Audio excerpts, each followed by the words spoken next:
রাজা গৌর গোবিন্দ তো রাজাই ছিল, ঠিক না? কি আরে বলেন না, ছিল না? ছিল না? শাহজালাল রহমতুল্লাহ আলাই কোনো কি সেনাবাহিনী নিয়ে আসছিলেন নাকি? হ্যাঁ, ওনার সফর সঙ্গী ছিল কয়জন? টোটাল 12 জন ছিলেন সফর সঙ্গী। ওনার হাতে তো কোনো তলোয়ারও ছিল না, শুধু জায়নামাজই ছিল, ওইটাই সুরমায় বিছায়া দিছেন। সুরমা চিনছে কে জায়নামাজ বিছাইছে, বিজানোও যাবে না, ডুবানোও যাবে না, বরং ওই পারে পার করে দেওয়া দিতে আমি বাধ্য। পার করছেন না করেন নাই? শুধু এই অবস্থা দেখেই তো বাইগা গেছে, ঠিক না? আসামে বাইগা চলে গেছে, সিলেট খালি করে দিছে। আপনি ভাবছেন রাজা গৌর গোবিন্দ শুধু শাহজালাল রহমতুল্লাহ আলাইকে দেখছেন? ওকে কবর থেকে উঠায় আয় না জিজ্ঞেস করলে না বোঝা যাবে কি দেখছে? হ্যাঁ, কি ওলামা একমত না দুই মত? ওরে কবর থেকে উঠে আয় না জিজ্ঞেস করলে না বোঝা যাবে ও কি দেখছে? ও কি শাহজালাল দেখছে?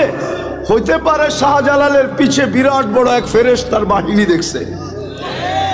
সত্য এটাই। আজকে কেন সাহায্য নাই? কারণটা কি? আমি আপনাদেরকে কারণ বুঝাইতে চাইতেছি, কেন এই দুরবস্থা। আজকে মুসলমান শেষ করে দিতেছি। আজকে মুসলমান, নারী বলেন, পুরুষ বলেন, যুবক বলেন, বৃদ্ধ বলেন, শিক্ষিত বলেন, অশিক্ষিত বলেন, আজকে আল্লাহর হুকুমকে ছেড়া দিছে। আল্লাহকে নারাজ করে ফেলছে, নারাজ। আজকে আল্লাহ আমাদের উপরে নারাজ, সত্য নারাজ। নাইলে আমার বিবেকে আমার কাছে যোগ বিয়োগ মিলে না। কেন ফিলিস্তিনে অন্য দেশে ফাটতো তো আমার মনকে বুঝাইতে পারতাম, কিন্তু ফিলিস্তিন ঘুরে আসার পরে আর আজকের পটভূমি চিত্র আমার কাছে মিলে না। যে মিলবো তো মিলবো কি করে?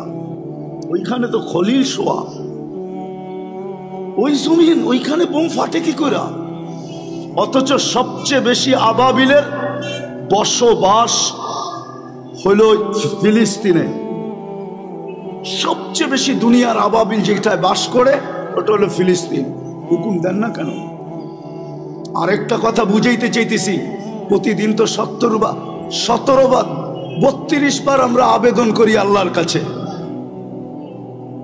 প্রতিদিন তো 32 বার আবেদন করি, গায়রিল মাগদুবি আলাইহিম ওয়ালাদ-দাল্লিন। ইমামের মাধ্যমে করি, একা একই করি। যখন ইমামের মাধ্যমে করি, মাঝে মাঝে তো কিছু, আমি কারোর সাথে বিরোধ করতে চাইতেছি না, কিছু মসজিদ তো এরকমও আছে যে আমিন বইলা এত জোরে বলে যে ছাদও উড়া যাওয়ার আশঙ্কা হয়, ঠিক না? কিন্তু আমরা কি বলি? এটা আবেদন তো করি, আল্লাহ দুইজনের হাত থেকে আমাদেরকে বাঁচান। কিন্তু ইহুদি নাসারা দুইজনের হাতেই তো আজকে আমরা সবচেয়ে বেশি নির্যাতিত। তাইলে আমাদের 32 বারের আবেদন যায় তো যায় কোথায়? আমাকে বুঝান। 32 বারের আবেদন আমাদের কোথায় গেল? আমরা যে সূরা ফাতিহা পড়লাম আর জোরে আমিন বললাম আর আস্তে বললাম, আমাদের এই বলাটা কোথায় গেল? কেন কবুল হয় না? কবুল হইলে তো এই অবস্থা হওয়ার কথা না। যে অবস্থা আজকে দেখতেছি, মুসলমানকে নিয়ে সবাই খেলে, ঠিক না? ফকির হইলাম আমরা, আর টাকা বিদেশে পাচার হইয়া বড় লোক হইল ওরা। আপনি ভাবেন যারা নিয়ে গেছে ওরা বড় লোক হয়েছে? ইম্পসিবল। আমি চিনি আমেরিকা, কানাডা চিনি, ইংল্যান্ড চিনি, সুইস ব্যাংক চিনি। আমি, আমাকে চিনাইতে হবে না।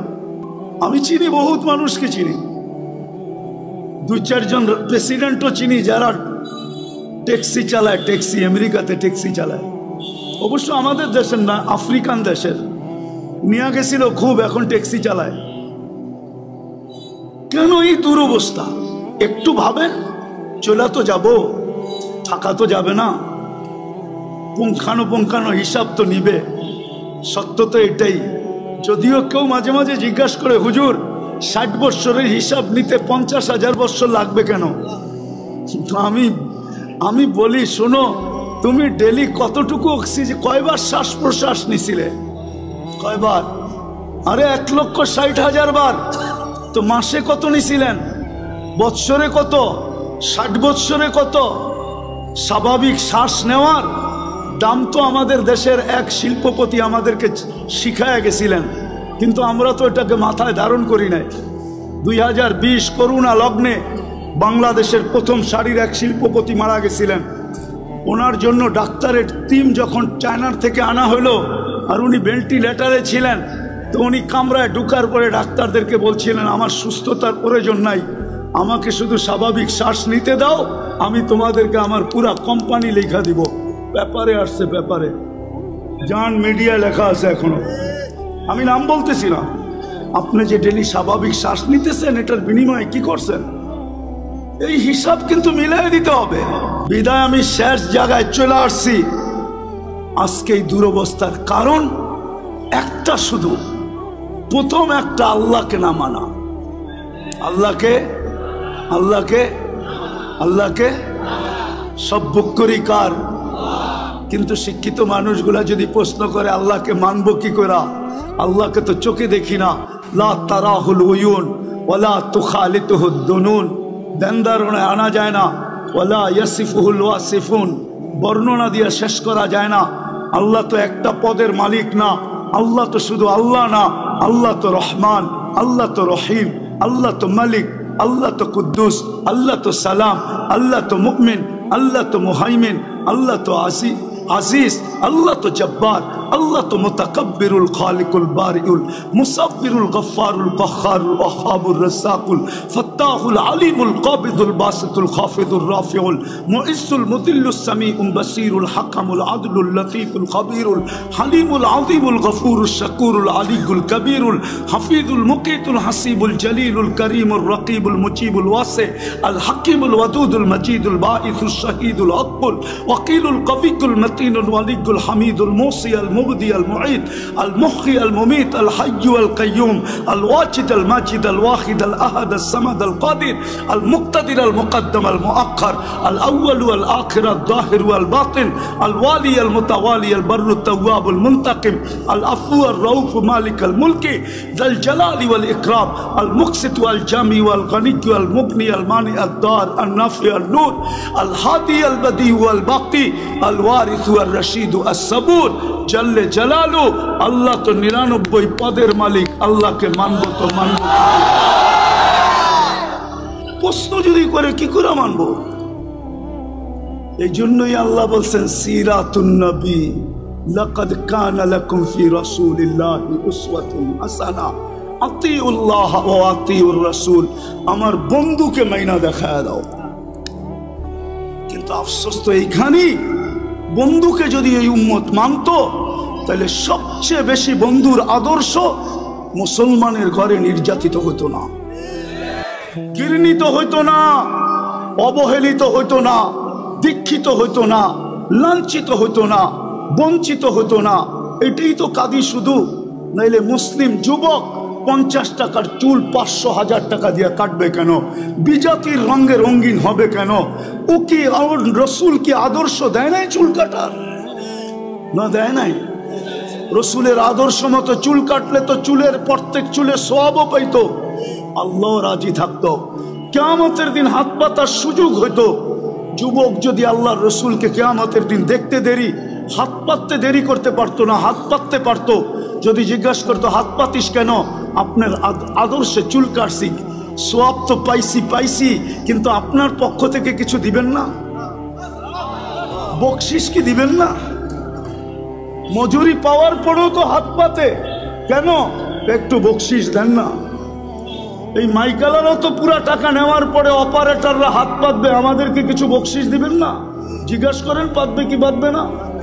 যুবক তো কিয়ামতের দিন হাত পাততে পারতো। আমার মা বোনরা কেন নেটে দেখা সাজুগুজু করে? সমস্ত কাপড় চোপড়ের ডিজাইন কেন নেটের থেকে আনে? ইসলাম কি কাপড়ের ডিজাইন দেয় না? ইসলাম কি সাজগোজ দেয় না?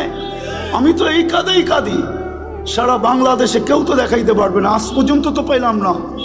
যে কোনো মহিলা আমাকে চিঠি লিখলো যে হুজুর আমি করছি, আমি তো বলি আজ পর্যন্ত তো কোনো হুজুরদের বউকেও পাইলাম না যে বাসর রাতের শ্বাসটা ফাতেমার মতো সাজছে। বাসর রাতের শ্বাসটা তো তার বান্ধবী তাকে যেরকম সাজাইছে ওরকমই সাজছে, প্রতিবেশীরা যেরকম সাজাইছে ওরকম সাজছে। নাইলে একটু পয়সাওয়ালা হলে পার্লারে যা যেরকম ডিজাইন চয়েস করছে ওই ডিজাইনে সাইজা আসছে। কিন্তু ফাতেমার সাজে তো সাজে নাই। ফাতেমা কি বাসর রাত্রে সাজে নাই? কিতাবে কি নাই ফাতেমার সাজ? শাইখুল হাদিসরা কি জানে না, যে মুহাদ্দিসরা জানে না যে ফাতেমার সাজ কিরকম ছিল?